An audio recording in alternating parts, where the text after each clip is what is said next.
शुरू से ही भैंस को दूध तो मिल नहीं रहा, सूखे दूध का डिब्बा ला के रख दिया, 1 चम्मच डाली और पानी डाला, घोल दिया, बेटा लो दूध पियो। शुरू से ही वो दूध डिब्बे का पी पी के बड़े है गए, और जब डिब्बे को दूध पी के बड़े है गए, काऊ से लड़ाई है गई, झगड़ा भयो, तेने अपनी माँ को दूध पिया हो तो बाहर निकल, वो बोले डिब्बे को पिया हो तो कैसे निकलेगा, माँ का पिया ही नहीं। तो बच्चों को खिलाना चाहिए। भगवान कन्हैया बोले गोपियों ये प्रथा बंद करनी पड़ेगी, गोपियां बोले नहीं करेंगे। भगवान कन्हैया ने कहा अच्छा तो कल से रही। आज मेरे भगवान कन्हैया ने सभी ग्वाल मंडली को बुलाया, रेता पेता मना मनसुखा श्रीरामा छदम्मा मधुमंगल, तो सबसे सलाह बनाई, बोले आज के बाद हम माखन चोरी करेंगे। ग्वाल बोले तो पकड़े गए तो मार पड़ेगी, बोले कुछ भी सही, अब माखन चुरा चुरा के खाएंगे। और आज मेरे भगवान कन्हैया सभी ग्वाल मंडली को लेकर एक गोपी के घर में घुस गए। गोपी सो रही है। ये माताएं जब शाम को जो हड़िया में दूध उबलता है ना, अब तो झट से गैस पे गर्म करो, जमा दो, खत्म। पहले शायद तुम्हारी तरफ अब भी हड्डियों में उबलता होगा, मेरा अनुमान है। हड्डिया जब हांडी हांडी, हाँ, तो उस हांडी में दूध उबालती थी माताएं, और आधा दूध कर देती थी उस जमावनी में, और आधा वह हांडी में रहता था। बोले जब ठंडा हो जाएगा तब पूरा जमाएंगी, तब तक चलो थोड़ा कमर सीधी कर लेते।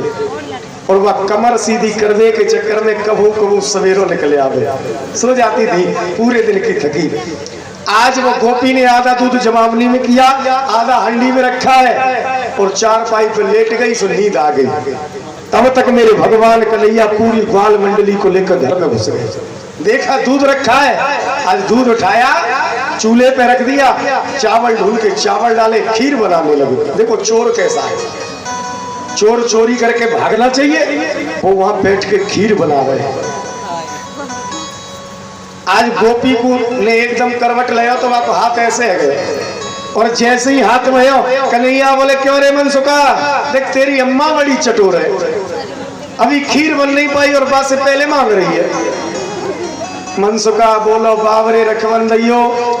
कन्हैया बोले अब की जाने हाथ कियो नहीं कि मैंने जाके हाथ पे रखी नहीं। और जैसे गोपी ने दोबारा करवट ले, हाथ जैसे भयो, कन्हैया ने गरम खीर भरी भाई के हाथ पर रख दी। और जैसी खीर रखी, गोपी चिल्ला पड़ी, चलिए घर में चोर आ गए। सब ग्वाल भागकर कोने में छुप गए। मेरे भगवान कन्हैया कूद के छीके पे लटक गए। छीका तो समझते होंगे सब, हाँ, उस छीके पे लटके ऊपर। तब तक गोपी का पति जग गया। गोपी के पति ने देखा खीर बनी रखी है। पति बोला बावरी, मैं सो गया और उसके बाद तू खीर बना के खाती है। गोपी बोली हे भगवान मैंने नहीं बनाई। बोले सामने रखी है फिर भी झूठ बोल रही है, मुझसे छुपा कर खीर बना के खाती है। अब तो गोपी रोने लगी, हे भगवान मैंने खीर बनाई हो तो मेरा ऊपर वाला जाने। ऊपर कौन थे? कन्हैया। सो मई ठगई। बावरी नीचे हो तो बता दो। पति बोला तू मुझसे झूठ बोल रही है, तूने खीर बनाई है, मेरे आंखों के सामने रखी है। अब तो गोपी रोने लगी, हे प्रभु मैंने यदि खीर बनाई हो तो मेरा ऊपर वाला ही जाने। तो एकदम धम्म से कन्हैया नीचे कूद के कमर पे हाथ धर के बोले चौरी बजमारी, ऊपर वाला जाने, ये चार कोने में छिपे ये नहीं जाने। आज गोपी ने मेरे कृष्ण को पकड़ लिया। कन्हैया जब भी तुम्हारी शिकायत करती है तो मैया यशोदा कहती है कि हमारे लाला को बदनाम करती है। आज हम कह देंगे कि तेरे लाला को रंगे हाथों पकड़ा है। और आज सजनो गोपी मेरे कृष्ण को लेकर चली, सभी ग्वाल साथ में। अब तो पूरे ब्रज की गोपियों की भीड़ लगी है। ये गोपी क्या है सजनो? गौ माने इंद्रिय, पी माने बस में कर लेना। जिसने अपनी इंद्रियों को बस में कर लिया वही गोपी है, चाहे वो स्त्री है या पुरुष है। ये त्रेता युग के सभी संत हैं जो मेरे भगवान के दर्शन करना चाहते थे। मेरे भगवान ने कहा संतो, इस समय मैं मर्यादा में हूँ, आऊंगा द्वापर में लीला पुरुषोत्तम बनकर, तुम सब गोपी बन के आ जाना। वो सभी संत गोपी बन के आए हैं। ये गोपियों का उल्हाना तो सिर्फ बहाना है। अपने घर पे अपने हाथ से मटकी तोड़ देती है। सास कहती है बहू, अरे मटकी किसने तोड़ी है? बोले वो कन्हैया तोड़ गया। मालूम है क्यों? कि हम कृष्ण के यहाँ शिकायत करने जाएंगी, जितनी देर तक शिकायत करेंगी उतनी देर तक कृष्ण के दर्शन कर लेंगी। केवल दर्शन की लालसा है और कुछ भी नहीं है। आज गोपियां चली, आज तो कृष्ण पर डांट पड़ेगी। पूरे ब्रज की गोपियों की भीड़, साथ में पति जा रहा है। पति कहने लगा कन्हैया कि तुम्हें कहां ले जा रही है? पति थोड़ा दिमाग से ढीला था। भगवान कन्हैया बोले आज हमारे लिए रसगुल्ले बने, रसगुल्ला खिलाएंगी। आज हमें भी ज्यादा रसगुल्ला खिला दी, गोली खानी पड़ी है। हमारे ठाकुर राम जी ले जाकर इतनी प्लेट भर के रसगुल्ले सामने रख दी, खाओ महाराज।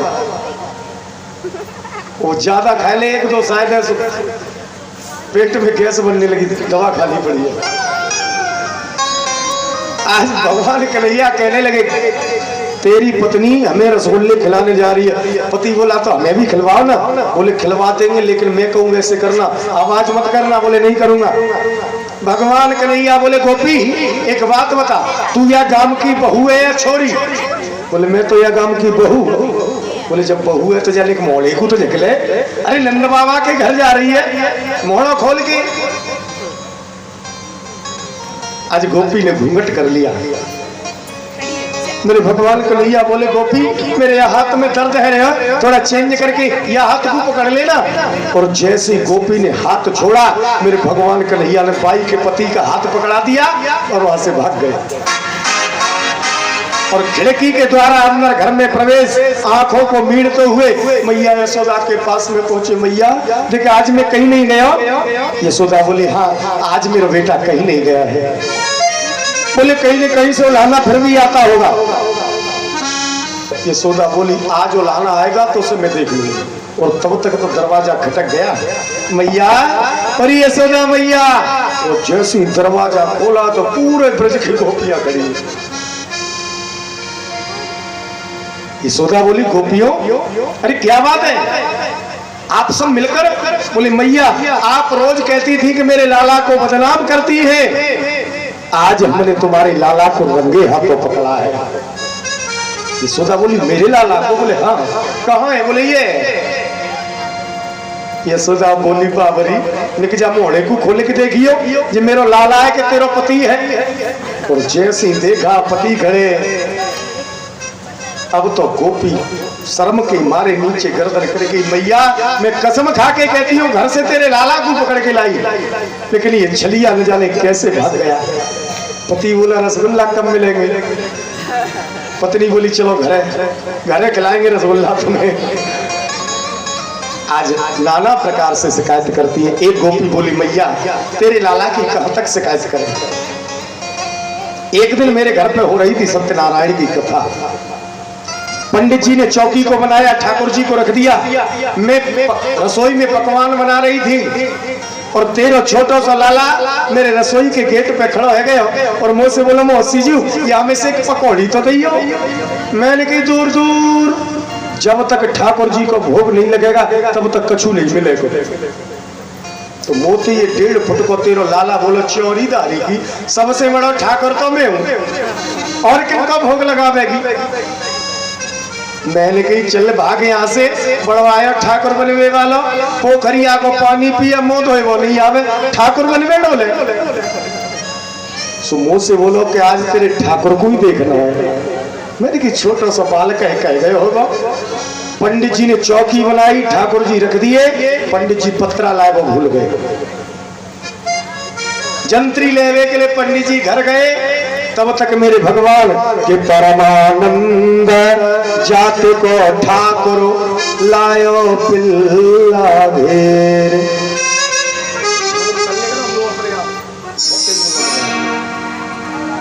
आज मेरे भगवान कन्हैया दो कुटिया के छोटे छोटे पिल्ला लेके आए और ठाकुर जी को उठा के रख लिया जेब में और चौकी पे पिल्ला बिठा दिया। और मुंह से बोलो, मौसी जी देखियो तेरे ठाकुर जी कितने चोखे लग रहे हैं। चोखे समझते हो?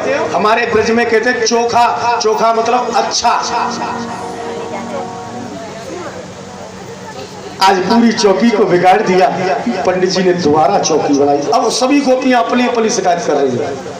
तब तक एक बोली, मैया एक दिन में और मेरे पति बराबर पर चारपाई पड़ी थी, दोनों लेटे हुए थे, सो रहे थे, और तेरा ये लाला आया, मेरे पति की दाढ़ी को पकड़कर, मेरी चुटिया को पकड़कर गांठ लगा दी और बाहर जाके दरवाजा खटखटाया।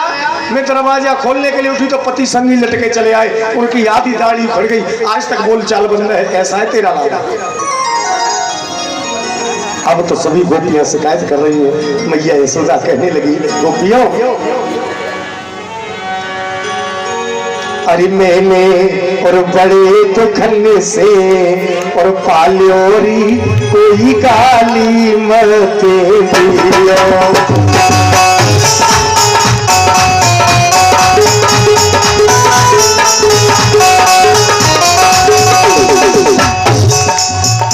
कोई गाली मत दिया, कोई गाली मत दिया,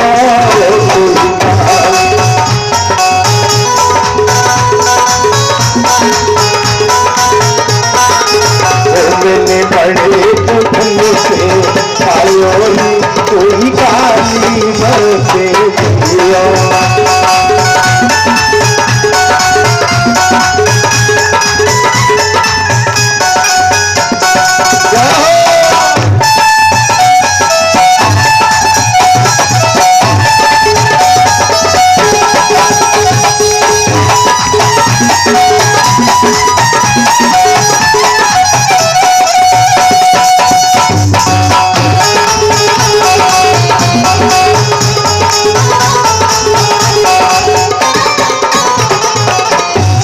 यशोदा कहने लगी, गोपियों अरे जो काहू कीमत की भोल है, अरे जो काहू कीमत की भोल है,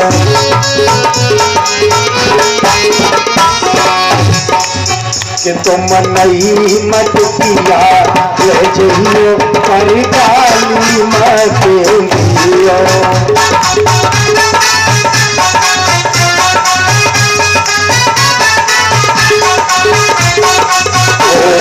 बड़े दुखन से पाल्योरी कोई गाली मत दियो।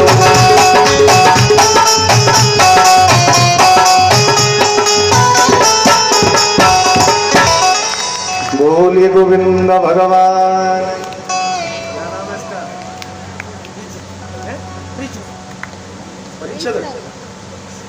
ये छोटा सा बालक परीक्षित, क्या बात है, बहुत सुंदर नाम है। परीक्षित की कथा सुन रहे हो आप लोग। ये छोटा सा बालक हमें व्यास मंच पर सम्मानित किया है। भगवान सदैव पुष्ट रखे, राधे रानी कृपा दृष्टि वर्षाती रहे, कर कमल हमेशा दान की तरफ आगे बढ़ते रहे। भगवान बच्चे को लंबी आयु प्रदान करे। बोलिए गोविंद भगवान की जय हो। आज मैया यशोदा ने कहा, गोपियों मेरा अकेला बेटा है, कोई से गाली मत देना, जो नुकसान हो जाए आप मुझसे ले जाए। आज सभी गोपियां वापस गई हैं। कंस अनेकों प्रकार के राक्षस भेजता है। कंस ने तृणाव्रत भेजा। तृणाव्रत जानते हो, गर्मियों के महीने में गोल गोल घूम कर आता है।